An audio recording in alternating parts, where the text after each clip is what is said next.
Good evening, Graham. Good evening, Hi, Anthony. Charles. Apologies for the late arrival. Sorry, I've just been writing Yeah, up. well, let's just get on with it then. Let's just get on with it. You sound like the dark. What's it called? No, I'm not even going to remember his name now. On the Chase, who is always saying the Dark Destroyer, who always says, "Let's get on with it." Well, And yeah, a game show would be a fine thing for me. Anyway, I've got an can you interruption imagine you're on a straight away, game show? Charles. Did you say you got an interruption? Yeah, Early straight away.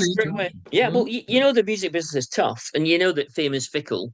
yeah. Cliche, cliche, cliche. But I got one of those emails that get sent to me at work that you get as well Oh, from yes. people who've got nothing to do with your job, and you get lots Yes. of them, and you have a look. This one is about mini cruises from Hull to Amsterdam and Rotterdam. And Yes. it's about going Christmas shopping, traveling overnight, Is it a Christmas one-way shopping ticket? during the day. No, it's a return, obviously. It's Mm. just happening in the run up to Christmas for 4 Friday nights. But the interesting thing is, it's got live music on the Friday night. So as you're Who? going Who? to Who? Rotterdam or Amsterdam, Who? you're supposed to like be entertained by Chapow, the overtones, a pussycat doll in the singular. But there was something really sad I spotted in the email. Yes. One of the musicians playing on this mini cruise from Hull Yeah. to Rotterdam or Amsterdam is the rapper Tinchy Strider. Now, Tinchy Strider used to be cool. You know, 20 years ago or less, he was like a name to drop. You And know, he started off in the pirate radio scene in London with Dizzy yeah. Rascal. Now he's on a friggin' mini cruise from Hull to Rotterdam. What on earth has happened? From rap to crap. Oh well, never mind. Well, poor old Tinchy then. Mind you, when did you last hear anyone mention the name Tinchy Strider? He did do a charity single with the Chuckle Brothers 10 years ago, which is perhaps a bad sign of how his Mm. career was going. To me, to you. That's how rapping works, isn't it? Oh well, never mind. So Graham, welcome and good evening. It's a while since we've met up, and thank you for being back in action, and thank you, listeners, for patience in us. We've had various different, I wouldn't call them distractions, but that probably would be the truth. Other things happening. Being Um, too busy. When you're out that's and a good about word, in but too the busy. world of the Too busy. arts, if you Yeah, do too much, and the temptation is always to do too much, it is. It you end is. up not having enough time to actually write about it or then to do a podcast No, about it. no. Well, we're going to start, if we may, Graham, with I think potentially one of the when we come to the end of the year, we'll do our films of the year. And I'm very confident at this stage. I know it's hardly bold, given that we're into October, but I think that Paul Thomas Anderson's new film, One Battle After Another, starring Leonardo DiCaprio, and more to the point, I think Sean Penn, uh, is one of this year's most significant, audacious, remarkable, memorable pieces of filmmaking. And I found it a thoroughly thrilling experience on all levels. Really, that's amazing, Charles. I thought I'd say I'm that just to get a yeah. counter view from the boy Chalmers. Well, yeah. Well, I'm a Paul Thomas Anderson fan, Mm. and I know he did like Boogie Nights and Yep. There Will Be Blood and Yep. Phantom Thread. But my Yep. favorite film he's ever done is Inherent Vice, which again is based on a Thomas Pynchon novel, Mm. just like One Bath and Others based on Vineland, which I've actually read. And the film Ah. is better than the book, but the Mm. film dispenses with almost all of the plot. It's got the same broad narrative, but Mhm. there's virtually none of the details that are in the book, which is good because I didn't actually like Vineland that much. So Inherent Vice to me is the perfect film, but One Battle After Another is sort of part of a trilogy. You got Inherent Vice set in 1970. Yep. You got Licorice Pizza, his last film, which is set in Yep. 1973. And One Battle After Another, although it's set in the present day, it's a story which was set in the 1980s, and it's really about the defeat and decline of the liberal left and particularly the far left. It's about how that reacted to the right wing backlash Mm. of Nixon and then Reagan, and how the people got on during the clampdown and the pushback and all that. And that's what the film One Battle for Another is really about. So it's part of a trilogy, and I think of all the three films in that trilogy, although he hasn't called it a trilogy, it's got the least plot. It's basically a fugitive chase movie with a lot of action in not I that much real narrative. okay, so that's the structure. I get that. Mm, But mm. one of the things that I think the death of Robert Redford had reminded us of, is star quality in acting Mm. and enjoying a movie just for fantastic performances. And I mean, I think Sean Penn arguably steals this from Leonardo DiCaprio, but they are two magnificent lead performances. They are worth seeing. They are if a film doesn't necessarily have great structure, as you're suggesting, or great narrative flow, I think when performances are this strong within it, and I do think it rumbles along it's breathless as a piece of filmmaking from start to finish. But within Yeah, it that, holds your attention.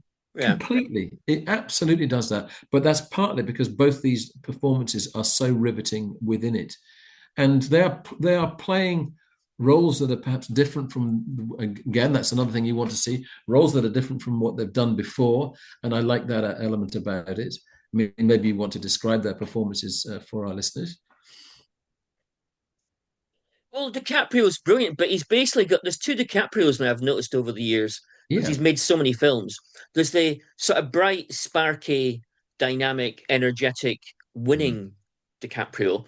Then the sort of disheveled, slightly mumbling, Stoner in this lost, case. failure, Yeah, slacker DiCaprio. And this film is the latter. it And is. even at the beginning, when he's supposedly, at the peak of his revolutionary activist stroke terrorist phase, Yeah. he's still a bit sloppy as an individual. So he's in the latter DiCaprio camp. And it's a great performance. Like you could watch DiCaprio till the cows came home. Of course. He's always watchable, every single film he makes. And obviously Sean Penn is amazing. It's like his performance in the film by what's his face, Brian De Palma, Oh yeah. Carlito's Way with Mm. uh, Al Pacino, where Yeah. he plays I think the accountant who Yeah. will uh, he will be eventually be the man who sticks a dagger in Mm. his boss Pacino's back, and he's Yeah. got a terrible fuzzy wig on or hairstyle for that film and glasses, and he's absolutely brilliant. And in this film, he plays that right wing redneck army colonel, What they completely call over the the top. Christian Adventurers, I think. Were they called the Christian Yeah, Adventurers? yeah. Something like that. Christmas Adventures, Yeah. some right wing, Mm. death squad. Mm. But he's brilliant in it. He's absolutely brilliant. And then you've got Benicio del Toro, who also had a supporting role in Inherent Yeah. Vice. Yes. And what he brings is he's got the character and the color of a Sean Penn performance, but he Yes. does it in a much more understated, Yeah. naturalistic way. So Yeah. Del Toro is always great to watch. Mm. So you're right. The film has great performances. I think also the topicality is there. We've mentioned Christian, I think they're called the adventurers, but anyway, essentially Christian fundamentalism wrapped up They're the in. sort of group that Trump would love, Well, I mean, without we haven't said his name yet, but this and is now does the film. no, but we know that there's a trump card being played throughout this film. Mm. This is the America of now and what it could actually lead to and where it could go even worse. That is what's being shown. From that point of view, it reminded me of the Alex Garland film that you're going to now remember what it's It's called, Yeah, Civil War. Civil War. Civil War is what happens next. This is almost like the preamble to what Yeah, happens in Civil War. yeah, yeah. But therefore, I think it's within touching distance. Yeah, but the thing is, it sets up the themes. It starts off, it's clearly on the side of the left wing revolutionaries who are Yeah. trying to protect migrants against right wing semi death squads. Mhm. And it's clearly quietly on their side, although Mm. it doesn't shy away from showing them to be just as fallible and semi corrupt as anybody else. Yeah, yeah. And it's got the theme of how the revolutionaries disregard and neglect their own families and loved ones in the pursuit of their cause. Mm. And the film's theme is really about DiCaprio come to terms with the fact that he's got responsibilities to his own family beyond his Yeah. To responsibility look to the after a revolution. child. Yes. But having established those themes that are just sitting there for the whole film, there's not much narrative exploration. The themes don't go very far. It's just all dialogue and action. It's not, it's not really exploring the Is themes that very is deeply. I mean, it's more than a car chase movie. It ends up having a quite brilliant car chase within it, with extraordinary music by Johnny Greenwood, and which I think Mark Kermode has called for it to be Oscar nominated, the score. And I do think the score is hugely impressive within it. There's the percussion sequence. This is the car chase, the climactic Mm. car chase that's taking place. And the use of percussion in that is quite extraordinary. I thought it was a thrilling sound score. And again, that's another reason why I really love the film, because that element, I just felt all the elements within the film, the individual performances that were so enjoyable, the cinematography that worked well, the pace of the film, the soundtrack to the film, the themes of the film. I thought they were all really, really strong in it. I feel it's on a higher level than you're giving it credit for. Well, I think there's more plot and narrative in 10 minutes of Inherent Vice than there Mm-hmm. is in the entire one battle after another. And the film's nearly 3 hours long. But I Mm. would say that it has emotional weight. So even if the narrative is a little bit undercooked, it Mm. has got an emotional punch. It does feel like it means something. And you do sort of feel for the people involved. Yeah. So it's a bit like John Ford's The Searchers from the 1950s All with right. John Yeah. Wayne. Mm. Again, they're trying to find the daughter. Mm. She's been kidnapped, and Yeah. it's all about the cost of the search on the individuals. Mm. So it's almost like a sort of like modern day update of The Searchers. Mm. Could you have seen in an earlier era Jack Nicholson playing the DiCaprio role? He didn't really do disheveled. He was always a bit sharp and a bit smart. So I don't know about that. Okay. Definitely could have played the Christmas Adventurers fascist colonel role that So, Sean Penn played. so that's interesting. I just Mm. threw that one in there, but I like the way you've taken that. Yeah, I can see why you might say that. So anyway, I would still heartily recommend this film as one of the most exciting and stimulating and impactful of the year. And I think it is still playing at cinemas right now. And so It's thoroughly also, recommend it. I would say it's quite a rare film because there's not many big budget Hollywood films made that Mm, are basically in tone left wing. That is really, really rare. yeah. And in Inherent Vice, at the end of that film, after the long credits have rolled, Mm, the last thing that's on the screen at the end of Inherent Vice from 2014 is Under the Paving Stones, the beach. Now, that is a slogan by the Situationists oh, painted around Paris in the 1968 May riots and uprising, and it oh, doesn't come more revolutionary than that. no, no, So Paul absolutely. Thomas Anderson is like a closet left winger. Well, I think that's a breath of fresh air as well. So Graham, as I say, recommended. Look out for that. Currently playing in the cinemas. Our second topic of the evening is your experience of meeting, well, a considerable figure actually. You're going to give me his full name, Mr. AC. I can't remember what the AC stands for. Grayling, AC Grayling. Grayling. AC Grayling. Yeah, he's You've he's also interviewed he's an him. academic professor of humanities Yes. at Northeastern University London, Yeah. and he's published many successful books, Indeed. including the God War. Is it the God War? That sounds And right. What is Right? Yeah. He's basically a proper philosopher in an Mm. era in Britain when very little philosophy is being shown and very little philosophy is being used by anybody. And probably apart from Richard Dawkins, he's Britain's most famous current serious thinker. So he's coming to Harrogate this week for the Rayworth Harrogate Literature Festival. Yeah. So I interviewed him on the phone when he was in Paris. As you And do. I wasn't. I did have some trepidation because I'm the bloke from the Harrogate Advertiser who's about to talk to a proper philosopher of some standing I, and I success. I like to think that, there aren't many interviews where I felt a bit nervous or intimidated. And there haven't been many. That's not because I'm suggesting I've got intellectual heft, just because it doesn't Yeah, serve as a journalist to feel that. But my God, intellectual theft, more I like. would be feeling it. I really would. When it comes to interviewing a philosopher, I think therefore I am, and I'd be going. "Oh, I think therefore I'm not sure. I just, so how? I mean, yeah, yeah, I can understand the nerves or whatever. So how did it go, Graham, as an experience? Well, I could have been sensible and just talked about his new book, Discrimination, Making Peace in the Culture Wars. I could have asked him to talk because he knows a lot more than I do. Hmm. But being me, I thought, no, what the hell? I'm going to debate with him.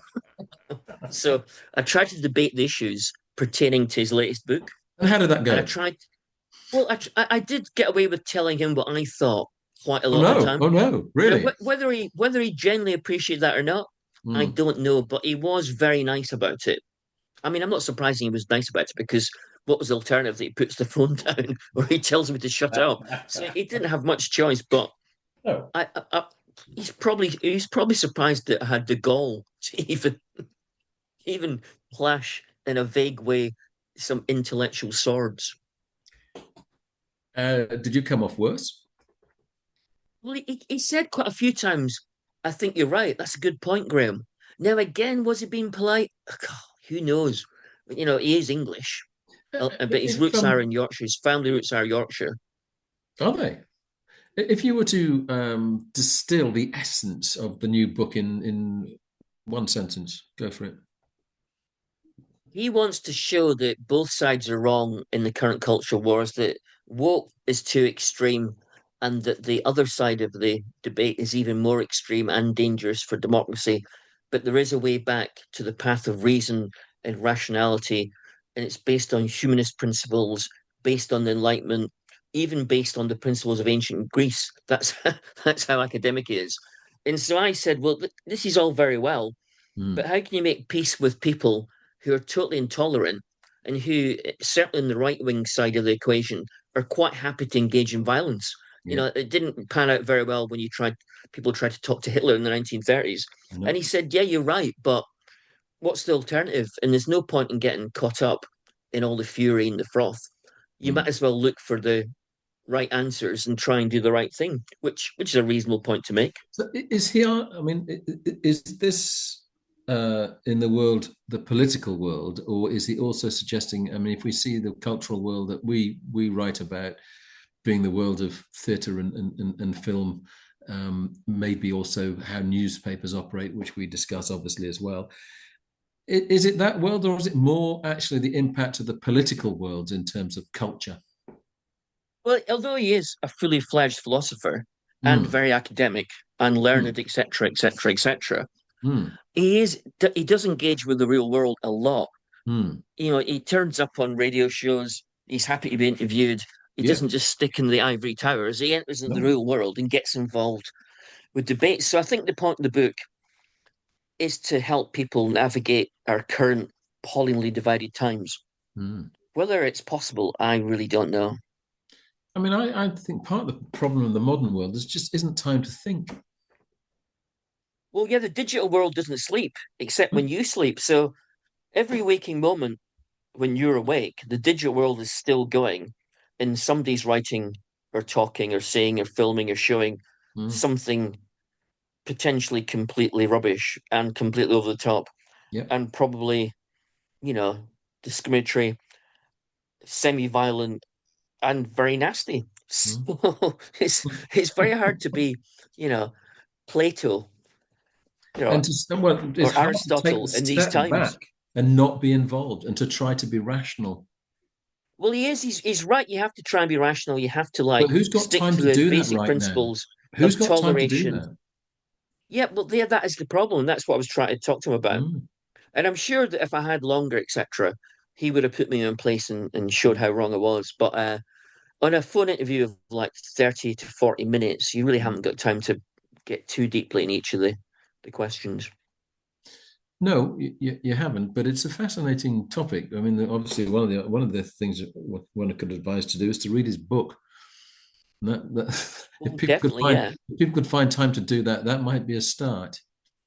Well, because he engages with the real world, I said, you should be in television. Why are you Mm. not being invited onto chat shows? Why are you not in Graham Norton? And he said, well, that just doesn't happen anymore. I said, well, yeah, in the 50s and 60s and 70s, you'd have like Bertrand Russell Yeah, on BBC One chat mm. shows in the early 60s. You'd have Norman Mailer and Tom Wolfe on American chat shows. You Ginsburg have would go Goldie around Down. everywhere. Yes, so it used to be a space in mainstream television and the mainstream Mm. media for proper thinkers and philosophers. And Mm. he said, well, yeah, but there isn't anymore because there only used to be four TV channels. Now there's like hundreds, and they're all competing for an audience. So they're just not going to, put a philosopher on a prime time, social media or TV show. And of course, we're also in an age where everyone's got a podcast. Well, yeah, everybody's dog or his cat has got a podcast. I mean, even we have.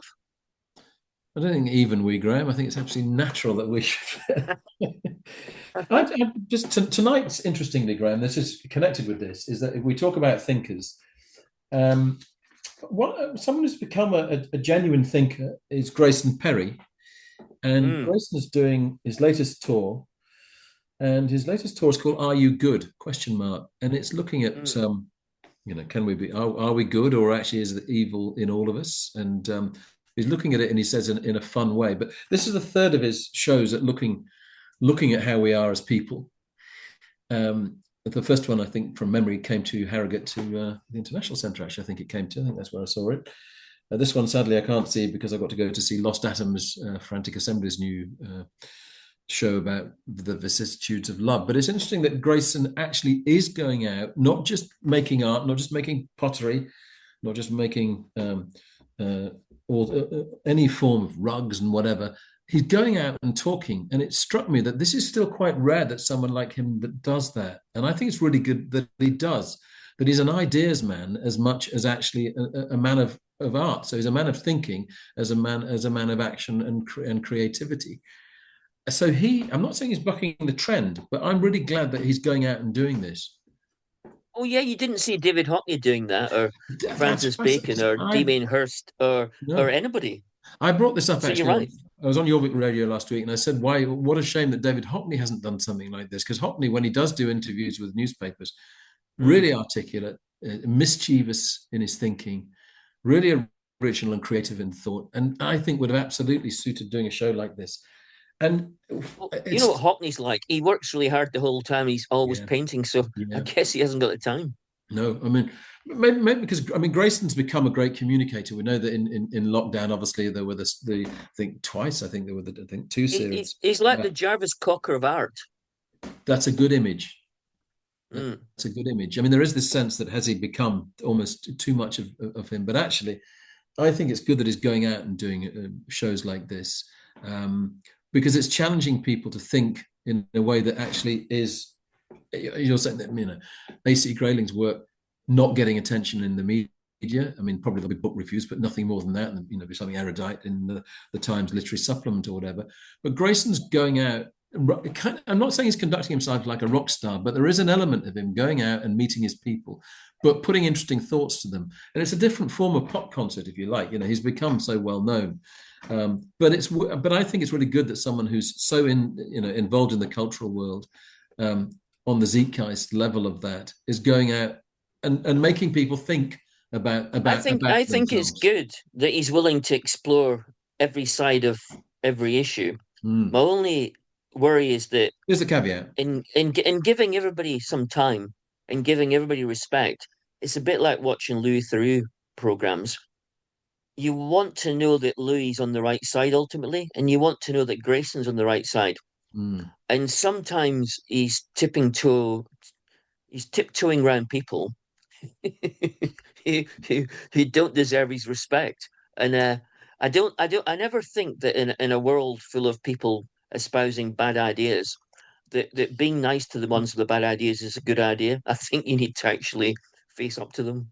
I think Louis Theroux has that thing of being able to extract out of people just the thing that will bring them He's a down and clever man, condemn is them. Louis. Yeah, you're right. And I think I mean, I think he's. I'm not saying that makes him a cynic. I don't think it does. I think it just makes him No, naturally inquisitive about man's behavior. I think with Grayson, I think in his great wish for all his puck-like spirit and his punk spirit that's there, and he was an iconoclast before now becoming an icon, ironically.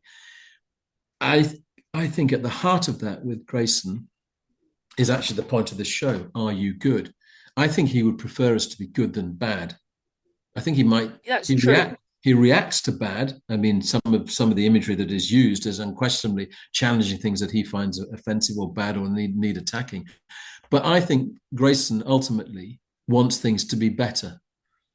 Yeah, but he's also from a working class background, and Yeah. I think with some of his programs and art, he's wishing that the working classes were how they were when he was young, and when he goes to deal with the working classes now, he's discovering that they're not the same at all. Mm. And the things he cherishes about working class culture, he does cherish. working class culture. Yeah, It's all he uses mostly lots of gone. imagery of working class culture in his Yeah, work. but it's Absolutely. mostly gone. It's nostalgia for a class that doesn't Well, exist that anymore. it's nostalgia and regret. And my point Mm. there is that he would wish some of it could come back. I think that's the point. That I think we're always wanting to look for better worlds. And I'm not saying that I refuse to go down the line of things were better in the past, because No, apart that's from the fact nonsense that overall. that's always going to be nonsense, because there's always going to be scientific improvements Mm. and technological improvements, etc., etc. And I, you know, it's that's naive to think like that.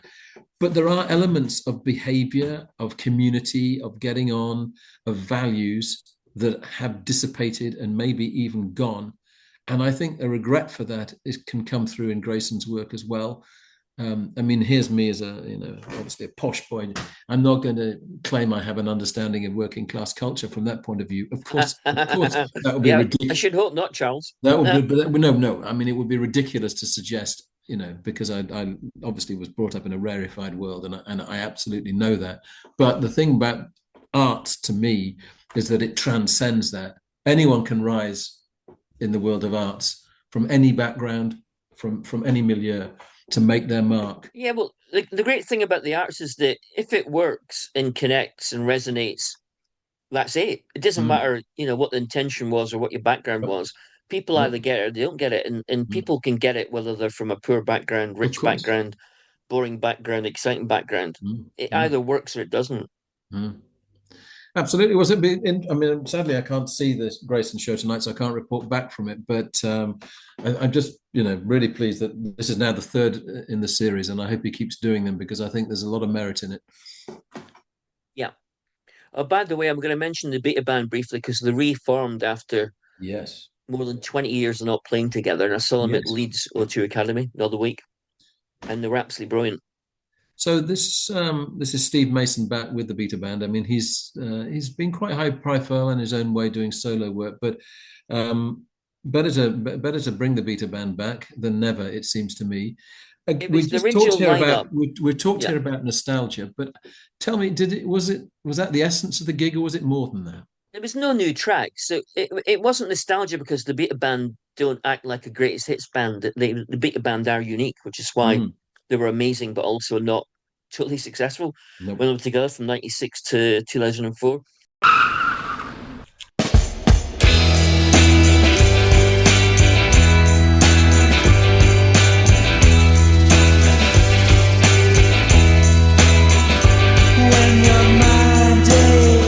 You've been listening to the podcast Two Big Egos in a Small Car.